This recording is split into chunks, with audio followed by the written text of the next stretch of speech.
mano a mano. Es la lucha por la dignidad, dicen. Cada 1 de mayo los sindicatos salen a la calle para visibilizar la realidad de los y las trabajadoras. En Albacete, con una alta siniestralidad y con el diálogo social como herramienta para recuperar derechos y avanzar en mejoras que se ajusten a la realidad de este país. De todo ello hablamos hoy mano a mano con Paco Gómez, secretario general de Comisiones Obreras en Albacete. Bienvenidos.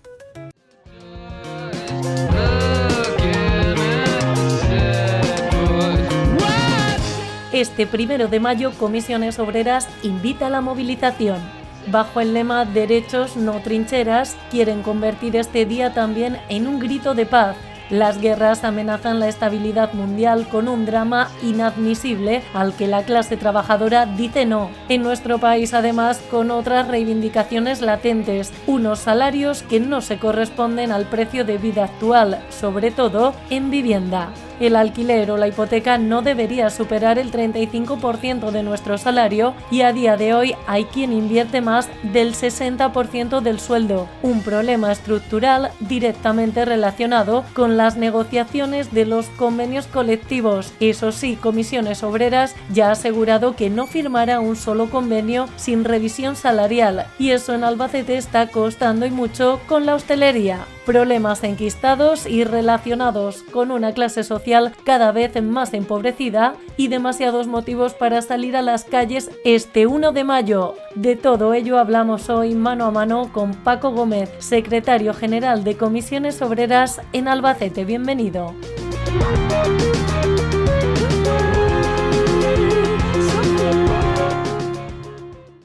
Bien, pues ya lo han visto, calentamos motores de cara a ese 1 de mayo y lo hacemos de la mano del secretario general de Comisiones Obreras aquí en Albacete, Paco Gómez. Bienvenido, buenas noches. Hola, buenas noches. Vamos a hacer un repaso, bueno, como siempre decimos, a la situación laboral del país y concretamente pues a lo que sucede en Albacete, a los que nos pilla más cercano. Ahora que estamos un poco en esa previa, ¿no?, del 1 de mayo, sí que me gustaría preguntar un poco qué cambia, ¿no? Es algo como que lo tenemos marcado en el calendario, pero cada año también es distinto. No sé cómo se afronta este año.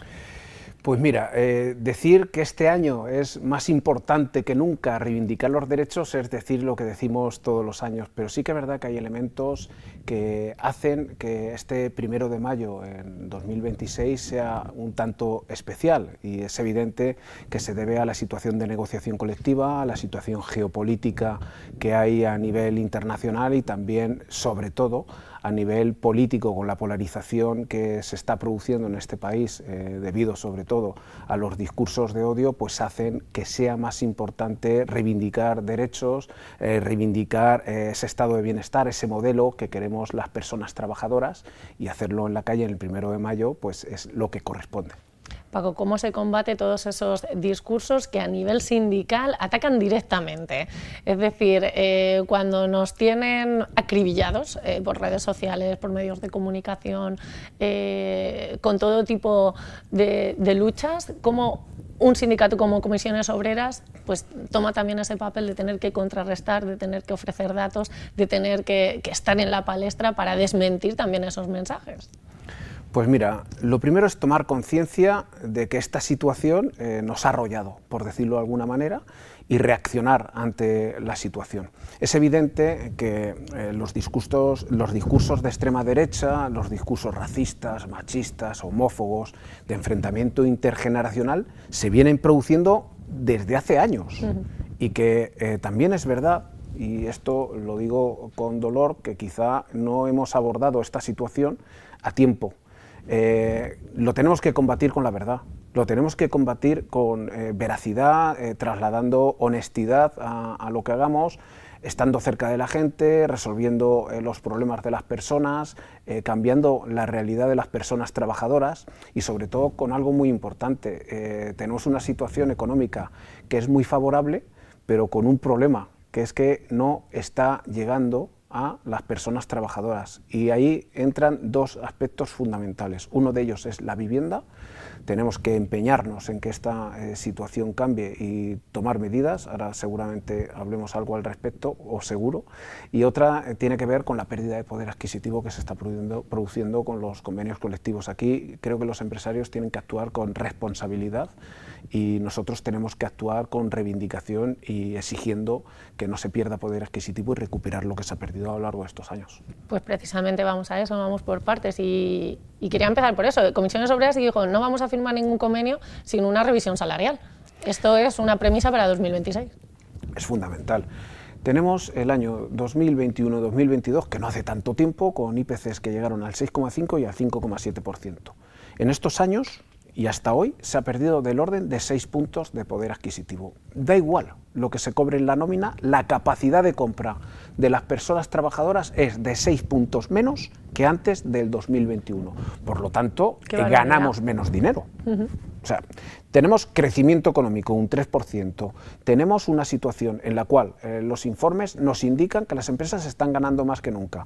Me he traído una noticia de ayer mismo. Castilla-La Mancha es la tercera región con más crecimiento exportador de toda España. O sea, la industria en Castilla-La Mancha y en Albacete está en una situación de bonanza económica. ¿Y nosotros por qué nos tenemos que conformar con salarios que estén por debajo del nivel de inflación? No se trata ya ni siquiera de igualar, se trata de que venimos de perder 6 puntos. Entonces esta situación tiene que cambiar. Cuando hablo de responsabilidad de las empresas, lo digo con todas las letras. Albacete se ha caracterizado siempre por tener paz social, y esta paz social se ha debido a la responsabilidad de las empresas. No ha habido ningún convenio que se haya quedado atrasado. Ahora mismo tenemos riesgo de bloqueo en la negociación colectiva, salvo que las patronales asuman la responsabilidad y entiendan que tienen que subir los salarios por encima del nivel de inflación, o al menos al nivel de inflación, y cuando se pueda por encima, porque hay que recuperar lo que se ha perdido. ¿Cómo se lo está tomando la patronal cuando, bueno, pues cuando Comisiones Obreras planta este tipo de titulares, ¿no? Cuando hay datos sobre la mesa? No sé cómo lo está afrontando la patronal aquí en Albacete, cuál es la predisposición, si seguimos en ese carácter de diálogo social y de paz social, o nos estamos echando un poquito atrás. ¿En qué situación estamos en Albacete? Pues mira, depende, porque hay patronales y patronales. Ya, me imagino que claro, no se puede generalizar. Mira, las que tienen que ver con FEDA, yo creo que están entendiendo que tienen que acercar posturas. Creo, porque sí que es verdad que nosotros nos hemos hecho eco de la preocupación de la negociación colectiva, y en el siguiente convenio que hubo que negociar se notó un cambio. Bien, hasta ahí bien. Pero tenemos la patronal APET, que es la de hostelería, y aquí me da que les da exactamente igual. O sea, les da igual los trabajadores, les da igual lo que pase, les da igual la paz social. Ellos parecen vivir en otro mundo. Tenemos un planteamiento de subida del 1% y a cambio eliminar los complementos por incapacidad temporal. O sea, que sean las personas enfermas las que financien esa subida, y permíteme el término, miserable. Pues bien, tenían ocasión esta semana de hacer otro planteamiento más decente, por decirlo también de alguna manera, y han cancelado la reunión en Albacete, en Toledo, y parece que a nivel nacional pues quieren hacer algún tipo de planteamiento general que mucho me temo que va a ir encaminado a no subir salario. Mucho lloriqueo de que las cosas le van mal, no nos lo creemos. Ellos han subido los precios, tienen beneficios, y el que no los tiene no tiene que ver con los trabajadores, y sin embargo les da exactamente igual todo lo que pase. Con esta patronal creo que va a haber muchas dificultades para firmar algo decente. Todo esto se traslada a, bueno, pues la siguiente reivindicación, que ya el año pasado pues se hizo muy visible en el 1 de mayo, y era la situación de la vivienda, y es que poco cambia.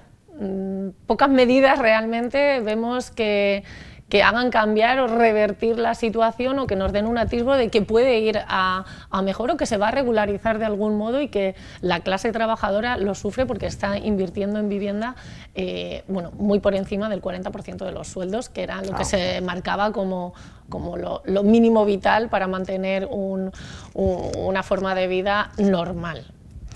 Sí, bueno, el 30-40%. El 40% tirando por lo alto, sí, que es sí, a lo que casi nos hemos acostumbrado a escuchar. Pues mira, date cuenta que ayer salía el Plan Estatal de Vivienda, en el cual se ponía encima de la mesa 7.000 millones. Y no faltaban las comunidades autónomas que se apresuraban a decir que no iban a hacer uso de ese dinero. Esto es una vergüenza, y lo digo con todas las letras.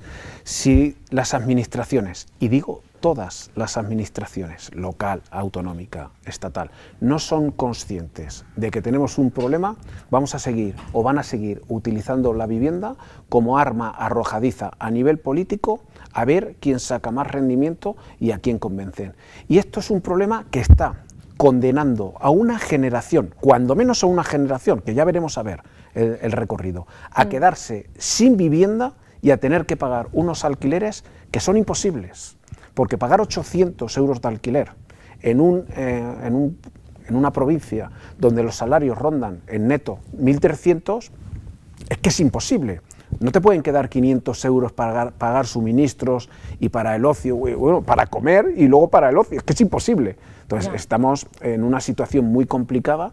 Desde Comisiones Obreras llevamos tiempo exigiendo a las administraciones que se pongan de acuerdo. Hay que tomar medidas a largo plazo, la construcción de viviendas hay que hacerla y está muy bien, pero que es una medida que tendrá, empezará a tener valor dentro de 10 años.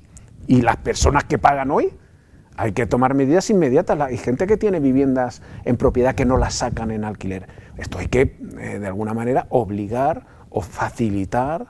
A lo mejor obligar queda feo, pero es que creo que ya estamos en esas. Obligar o facilitar que estas personas saquen las viviendas a alquiler para que puedan abaratarse los precios. Y luego inmediatamente, si las comunidades autónomas tienen la opción de topar los precios de alquiler y se nos ha ido de las manos, vamos a toparlos. Creo que no pasa nada. Entonces, esto, en cuanto tomen conciencia nuestros políticos y políticas y entiendan que se tiene que hacer un pacto estatal o un pacto global por la vivienda, empezaremos a ver visos de solución. Mientras tanto, no la tiene. Es que tenemos, bueno, los salarios es lo que nos pesa, ¿no? Tenemos, también había escuchado, ¿no?, cómo Comisiones Obreras no descartaba, mejor dicho, pedir una nueva subida del salario mínimo interprofesional, porque realmente, bueno, es algo que venimos trabajando en esta legislatura, pero claro, es lo que decimos, un sueldo medio de 1.200 euros con el nivel de vida o con los precios que barajamos en la cotidianidad de todo el mundo, pues es que es prácticamente imposible. Claro, hace imposible que la gente pueda llegar a fin de mes, que es cuando menos a lo que aspiramos las personas trabajadoras. Mira, el salario mínimo ha experimentado un incremento de un 65% en un periodo de 8 años. Pero la realidad es que ese salario mínimo no llega para vivir. Y que se ha luchado mucho, que no se olvide que esto parecía imposible no hace tanto. Y tanto, no hace ni 8 años que la gente tenía que sobrevivir con 700 euros al mes. Me da igual cómo estuviera el nivel de vida, pero 700 euros al mes son 700 euros al mes. Si no hubiera sido por la insistencia, que aquí Comisiones Obreras también ha jugado un papel importante y todas las organizaciones sindicales de clase, el salario, pues no te voy a decir que estaría en 700, pero posiblemente podría estar, con la deriva que estaba llevando la subida, pues en 800. Bueno, está en 1.200. Pues, ¿qué pasa? Que tenemos una inflación que está subiendo a pasos agigantados. En Albacete, en apenas un mes, pasó del 2% al 3,6%. En este mes, pues es posible que rebase el 4%. Entonces, la subida del SMI fue del 3,1%. Ya se nos está quedando por debajo del nivel de inflación. Pues claro, habrá que plantear subidas del SMI si queremos que las personas trabajadoras puedan seguir sobreviviendo. Últimamente tenemos, eso sí, datos del paro que, bueno, desde la clase política también siempre muy satisfechos, ¿no? Sacan pecho por todos los datos que venimos escuchando a lo largo de este 2026, satisfactorios en cuanto a crecimiento del empleo. Eso sí, hay detrás otra lectura, y es que ese crecimiento del empleo deja atrás a la mujer de nuevo. Siguen abanderando esas listas del paro, duplicando respecto a los hombres. ¿Qué está pasando para que esa brecha, por lo que sea, no termina de juntarse un poquito? Pues que no se está atendiendo ese problema, claro, es evidente. Las cifras de desempleo en Albacete son buenas. Tenemos en torno a un 10% de desempleo, que no es pleno empleo, pero que se acerca. El pleno empleo no es 0% de desempleo, ni siquiera un 4%, porque siempre hay un nivel de desempleo estacional, bueno, claro, que se produce, a lo mejor en Albacete podríamos hablar de entre el 7 y el 8, estamos cerca. Pero tenemos un 66% del desempleo que es femenino, y sobre todo para mujeres de más de 45 años. Condenamos a las mujeres mayores de 45 años que quedan en situación de desempleo a no tener trabajo, y todavía les quedan 20 años para poder jubilarse, en el mejor de los casos, que lo normal es que incluso les queden 22.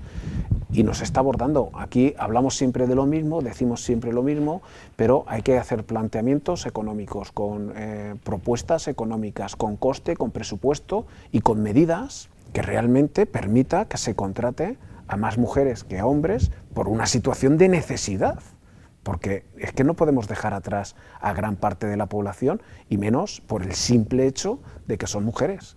Esto es otra de las cosas que no tiene mucha explicación. Además, bueno, cuando hablamos de empleo femenino siempre nos fijamos mucho en el tipo de empleo femenino, que siempre son trabajos asociados a ese salario mínimo interprofesional en la mayoría, en muchos de los casos, y en la temporalidad que sobrevuela también a estos crecimientos de desempleo. Pues mira, date cuenta que sobre todo hablamos del sector de los cuidados, que es donde más focaliza el empleo femenino, sector servicios, la hostelería que te decía anteriormente, pero mira, en el sector de los cuidados hablamos de limpiadoras, servicios de ayuda a domicilio y residencias de mayores. Aparte de los problemas ya de por sí que tienen con la salud en el trabajo, que ahora después comentaremos, rozan el SMI estos empleos. Y luego otra cosa, no es que rocen el SMI, es que, por ejemplo, en las residencias tienen prácticamente todos los días del año ocupados con jornadas que son de 7 horas, que alargan las semanas muchísimo, que trabajan casi todos los días, que trabajan sábados, domingos, festivos, y que apenas si rebasan los 1.200 euros. Esto es algo que creo que también hay que abordar. No podemos tener a las personas que tienen que cuidar de nuestros mayores, que lo hacen además muy bien, que necesitan una formación para hacerlo, que son gente muy profesional, que además está, como digamos, externalizado, o sea, contratamos a empresas que vienen a hacer dinero con un servicio público. Hasta ahí mal, pero bueno. Pero claro, si además resulta que toda la carga va sobre las trabajadoras, con problemas de salud que vienen arrastrando de manera permanente, con salarios de miseria, con una exigencia de trabajo que es insufrible, insufrible. Y así pasa, tenemos prácticamente a estas trabajadoras que son trabajadoras pobres y encima enfermas. Pues vamos a hablar de esa salud laboral también. Antes del 1 de mayo siempre tenemos como un preámbulo, que es el 28 de abril, que nos fijamos también en cómo se cuida al trabajador y sobre todo también en esa siniestralidad laboral, que en Albacete veníamos de unas cifras brutales en 2025 y que no sé en qué punto estamos. No sé si hay algo que celebrar, que casi nunca es así, siempre más que reivindicar el 28 de abril. Pues mira, parece tremendo lo que te voy a decir. Ayer salía el dato bimestral de accidentes de trabajo y resulta que en Albacete se han incrementado un 6,8% los accidentes. Claro, hay una diferencia notable con respecto al año pasado, tuvimos 14 personas fallecidas, que fue totalmente terrible, y que en el 2026, de momento, no hay ninguna persona que haya fallecido como consecuencia de accidente de trabajo reconocido. Bien, yo cuando me enteré ayer del dato, pues digo, estamos en una cuestión de suerte. O sea, no ha fallecido ninguna persona como consecuencia de un accidente de trabajo por suerte, porque si se han incrementado los accidentes de trabajo, solo es cuestión de tiempo que empecemos a tener cifras como las que teníamos el año pasado. Falta cultura preventiva. Las evaluaciones de riesgo, y esto lo digo yo muy a menudo, dan vergüenza. O sea, cogen una evaluación de riesgo, le cambian el nombre, hacen 4 apaños para cubrir las multas, pero no recogen para nada la realidad que se vive en las empresas. Tenemos una ley que data de 1996, que cumple 30 años, y el mercado de trabajo de hace 30 años no tiene nada que ver con el mercado de trabajo que tenemos hoy. Y aquí voy a entrar a un detalle, que son las enfermedades profesionales. Aquí escuchamos mucha queja de las empresas decir que tienen un problema o tenemos un problema con el absentismo. Y vamos a hablar de una realidad, porque además es que todavía es más terrible. Hay muchas personas que caen en una situación de enfermedad que tiene que ver o es como consecuencia del trabajo y que se consideran como enfermedad común. Y ahí me voy a ir otra vez a la situación de las mujeres y me voy a ir a las trabajadoras que se dedican a los cuidados. Se da también en otro tipo de trabajos, pero en este es que es paradigmático. Tenemos a estas mujeres, las cuales casi siempre está externalizado el servicio, se contrata con la administración, cuando hay un permiso no se cubre. Cuando hay una incapacidad temporal, casi nunca se cubre. Estas personas caen en situación de baja médica, de incapacidad temporal, y arrastran una serie de limitaciones. Cuando tienen limitaciones, no las cubren. ¿Y qué está pasando? Que cada vez hay más personas con limitaciones en los centros de trabajo.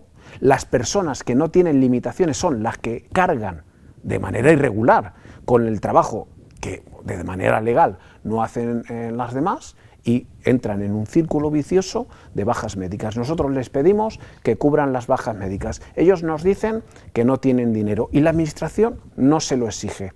¿Qué solución vamos a dar aquí? Y otra cosa, aquí vamos a iniciar, desde Comisiones Obreras vamos a valorar el inicio de la sospecha de enfermedad profesional, porque si resulta que hay un 25% de bajas en un centro de trabajo del sector de los cuidados, que es donde más se da, y en lugar de entrar a la queja y al lamento y a decir que es que estas personas están, como dicen algunos empresarios, de vacaciones, el término se las trae, de vacaciones, cuando son los culpables en muchas ocasiones de que se encuentren enfermas. Vamos a ver qué es lo que piensan cuando hagamos la sospecha de enfermedad profesional y se termine hilando todo, y todas las personas que tengan patologías similares se termine determinando una casualidad con el trabajo. Vamos a ver cuando ellos tengan que hacerse frente de esta situación, qué es lo que piensan al respecto. Tenemos muchos temas este 1 de mayo, tenemos muchos motivos, ¿no?, por los que salir a la calle. Yo también, Paco, bueno, aprovechando también esta semana, se habla, bueno, estamos en plena regularización de migrantes en todo el país, en Albacete no escapa, y Comisiones Obreras también ha sido pues un poco foco de cómo hay que hacer este trámite, y sí que también esto nos testa un poco la masa laboral migrante de la que nos nutrimos en Albacete y que a veces ignoramos o pasamos por alto o no queremos mirar de algún modo. Entonces, un poco cómo lo está viviendo el sindicato, cuál es la situación que tenemos en Albacete respecto a esto y bueno, pues un poco balance. Bueno, aquí yo tengo que lamentar y me produce mucha tristeza la situación que está viviendo el país con respecto a los discursos de odio, y aquí es un caso claro de discurso de odio. Mira, la regularización de personas migrantes tiene que ver con que personas que viven en España, que trabajan en España, que son explotadas en este país por gente desaprensiva y, vamos a decirlo también de manera clara, por una necesidad de mano de obra que prefieren que sea barata y que contratan a estas personas, porque estas personas están trabajando aquí, no se puede vivir sin ningún recurso, al menos hasta donde yo sepa. Que por una cuestión de humanidad tenemos que regularizar, y que estamos viendo partidos políticos que no se les suponía esta situación, como el Partido Popular, que no hace tanto tiempo, o tantos años, o hace por lo menos los suficientes para acordarnos, ellos sí regularizaban personas migrantes, por los mismos motivos que se regularizan ahora. Y ahora el discurso de odio y la pugna que tienen con los partidos de extrema derecha les hacen tomar posición en lo contrario. Pero vamos allá, más allá de lo humano, que por una cuestión de humanidad ya lo deberíamos hacer. Vamos a la cuestión de necesidad. Medio millón de personas que necesitamos que trabajen en este país, porque hacen trabajos que no queremos hacer las personas españolas, hablando claro, porque van a venir a pagar impuestos en el momento en que se regularicen, porque van a pagar cotizaciones sociales que las necesitamos para que paguen las pensiones, que digo que no es lo más importante, pero que ya teniendo en cuenta que tenemos una sociedad con un beneficio inmediato, vamos a hablar de esas necesidades. ¿Cómo puede pensar nadie, por ejemplo, que dentro de 40 años, si no hay personas que trabajen en este país, se van a pagar las pensiones? No me voy a ir a 40, a 20, que a lo mejor me queda un poco largo. Si no nacen niños en este país, si las familias se configuran con un hijo o ninguno, o como mucho con 2, pero ya no tenemos esas familias de 4 o 5 hijos. El crecimiento de población viene de personas extranjeras, que además vienen ya con edad de trabajar, también con la necesidad de trabajar, y que tenemos que regularizar. Nosotros nos estamos empeñando mucho en este asunto, y nosotros lo hacemos por convicción, por humanidad y ya también por necesidad. Pero me parece ilógico que se estén poniendo trabas y que incluso estén produciéndose boicots a este respecto por parte de determinadas administraciones. No sé qué es lo que piensan que puede pasar si estas personas no estuvieran legales en este país. Volvemos, enlazamos casi como que empezamos la entrevista, ¿no? Hablando también de esos discursos de odio, de esas fake news o esos mensajes que los sindicatos también tratan de contrarrestar. El año que viene tenemos año electoral, yo creo que va a ser muy movidito, muy intenso, y de momento sí que no quería dejar pasarlo por alto, porque precisamente este 1 de mayo los sindicatos lo van a llevar muy a la cabeza, ese no a la guerra, el convertir el 1 de mayo también en un grito de paz, porque la situación lo requiere y porque la inestabilidad de la que hablamos muchas veces también viene de la mano de esos asuntos geopolíticos que también nos hacen tomar partida a unos y a otros, y que también choca con esos discursos precisamente, ¿no? Sí, mira, el tema de la guerra es tan cruel, tan injusto, tan innecesario, como innecesario ha sido, por ejemplo, que Donald Trump y Netanyahu ataquen Irán. Y nos encontramos en una situación en la que se van a pasar muchas penalidades por un error de cálculo de unas personas que pensaban que esto iba a ser llegar y ya está. Pues el llegar y ya está se ha convertido en una situación en la que está creciendo el petróleo, están muriendo miles de personas, que es lo más importante, y que ahora las soluciones pasan por abrir el estrecho de Hormuz. Pero si esto ya estaba abierto. Sí. Pero me voy a ir a lo peor también desde el punto de vista nacional. Aquí no dejaron de aparecer voces de la política que estaban defendiendo el ataque a Irán. Y lo defendían en base a una situación de régimen que siempre ha sido condenado desde este país por todas las fuerzas políticas, y como una necesidad que ahora ya van reculando de manera suave, pero que se mueven directamente de acuerdo con opinión pública o encuestas de opinión pública, y que tenemos esa realidad en esos discursos de odio en los cuales pues, nos dicen que los migrantes vienen a delinquir a este país, o te sacan una noticia de que una persona de origen marroquí pues, ha atacado a un niño en un partido de fútbol. Bien, me parece tremendo, pero igual me da que sea de origen marroquí o de Granada, me da exactamente lo mismo. Y tenemos a esta gente que se dedica a meter en la mente de las personas este tipo de mensajes, y esto es peligroso porque atenta contra la convivencia, porque les está produciendo un beneficio electoral, y porque con ese beneficio electoral no están en disposición de parar, y porque les están mintiendo, porque su problema o el problema de los jóvenes no son las personas migrantes, el problema de los jóvenes no son las personas que cobran una pensión, el problema de los jóvenes está en que no tienen una vivienda, que tienen que pagar un precio que no pueden obtener de su salario, y que sus salarios tienen que crecer. Y eso se trata siempre con organización sindical o como ellos consideren, pero organizándose para negociar convenios colectivos, no odiando a otras personas. Y esto nos va a llevar, creo, que a mal puerto, porque les están prometiendo a la gente soluciones sencillas a problemas complejos que no van a poder llevar a cabo. Porque cuando salía hace algunos años ya, un año y algo, esta señora de Vox que decía que iban a expulsar a 6 millones de personas migrantes, es la misma barbaridad que dijo Donald Trump en Estados Unidos, que no se terminó produciendo y que es mentira. Y que hay mucha gente o algunas personas que se creen que eso les va a dar un beneficio personal. No lo sé, no termino de entender de qué manera pueden pensar eso, pero que en cualquier caso esa situación nos va a terminar generando un problema más pronto que tarde. Ay, yo espero no llegar al ver para creer, ¿no? Sí. Espero no tener que llegar a ello.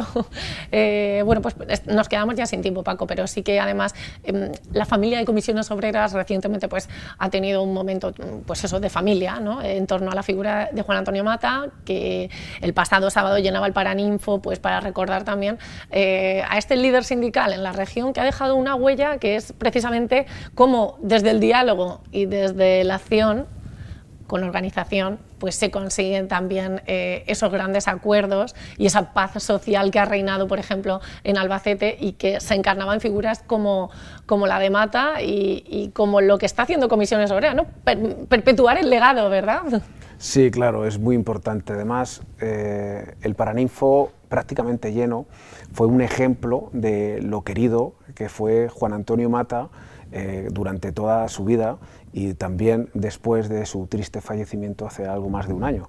Una persona que luchó mucho por la democracia, por la libertad, contra el odio, porque entonces el odio no se manifestaba de la misma forma, pero estaba en el ambiente, donde simplemente decir que querías más libertad, más justicia, más dignidad, que querías más derechos, te hacía que fueras una persona sospechosa, que te persiguieran, que pudieras entrar a la cárcel, incluso que tuvieras que temer por tu propia integridad física, como le pasó a Juan Antonio Mata. Pero es que luego cuando llegó o consiguió la democracia junto con otras personas, las cosas no fueron fáciles, porque no había nada. Porque no había derechos, porque no había estatuto de autonomía, porque no había convenios colectivos, porque las trabajadoras y los trabajadores tenían que construir todo el marco de negociación que nos hiciera tener trabajos y vidas dignas. Y en esto hizo un trabajo incansable y por eso tenemos que reconocerle, por el enorme esfuerzo que vivió para traernos la libertad, por el enorme esfuerzo que tuvo que tener también para construir un Estado de derecho con derechos en esta comunidad y en esta provincia, y por todo el legado que nos dejó, que es una organización que somos la más importante de la provincia y de Castilla-La Mancha, y esto se lo debemos, y así lo manifestamos de manera clara a personas como Juan Antonio Mata, y por eso le estamos y le estaremos eternamente agradecidos y agradecidas. Bien, pues Paco Gómez, muchas gracias por ayudarnos también a analizar la situación laboral de Albacete, la situación que tenemos en el país, por pues intentar también, ¿no?, contrarrestar esos mensajes que los discursos siempre vayan de la mano de la verdad y lamentablemente muchas veces eso va de la mano de los datos. No podemos dejar pasar que a veces el ver para creer y el demostrar pues es también necesario para poder avanzar en la época en la que vivimos. Así que el 1 de mayo nos vemos en las calles. Esperamos que ese día festivo, viernes, pues que el tiempo acompañe y sobre todo que la sociedad albaceteña acompañe por una causa que es de todos. Así que muchas gracias. Bueno, muchísimas gracias a vosotras, a vosotros por darnos la oportunidad de poder contar lo que se hace en el 1 de mayo y dar una explicación más o menos amplia de conforme está la situación social en Albacete. Gracias. Y nos dejamos muchos aspectos, esto siempre lo digo. Ya saben, nosotros, les emplazamos, ¿no? Ese 1 de mayo, ese 1 de mayo, nos vemos en las calles, defendemos nuestros derechos, defendemos el futuro, en este caso también desde Albacete, y yo les espero, como cada viernes, con un nuevo tema y con un nuevo invitado con el que espero sorprenderles, así que no me fallen ustedes. Buenas noches.